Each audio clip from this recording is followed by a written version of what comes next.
presented by Big Music World.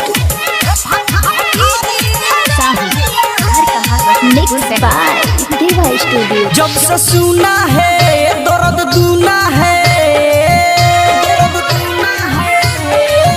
जब से सुना है दर्द दूना है, सारी दुनिया पे ये तो परिहार किया है। कोरोना मेरे अपनों पे वार किया है, कोरोना मेरे भारत पे वार किया है। तब मैंने भी अपनों को होशियार किया है, सिस्टम में लॉकडाउन तैयार किया है। कोरोना मेरे अपनों पे वार किया है, कोरोना मेरे भारत पे वार किया है। Mixed by Deva Studio.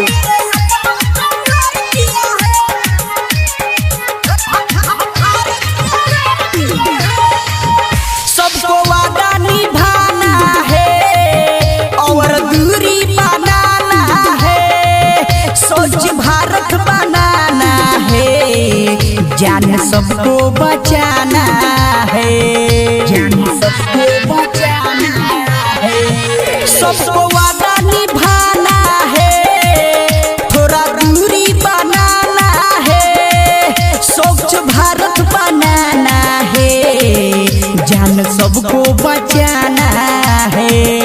हमको लड़ना है नहीं डरना है, सबको खुशियों को ये तो बर्बाद किया है। कोरोना मेरे अपनों पे वार किया है, कोरोना मेरे भारत पे वार किया है।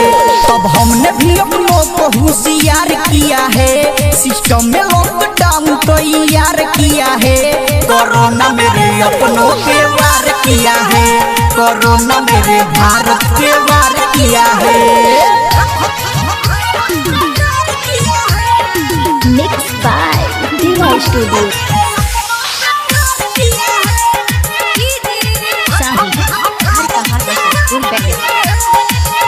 हाथों साबुन से धोना है, मुंह में मास्क लगाना है, अपने घरों में रहना है, नहीं बाहर निकलना है। क्या बुझे?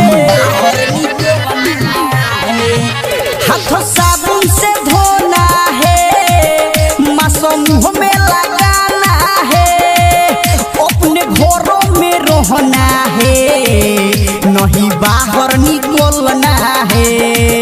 सब कहेले राजन कहेले सुखारी रानू में देखो हैंड वाश लिया है। कोरोना मेरे अपनों पे वार किया है, कोरोना मेरे भारत पे वार किया है। तब हमने भी अपनों को होशियार किया है, सिस्टम में लॉकडाउन तैयार किया है। कोरोना मेरे अपनों पे वार किया है, कोरोना मेरे भारत पे वार किया है। Deva Recording Studio, Digwa, Duboli.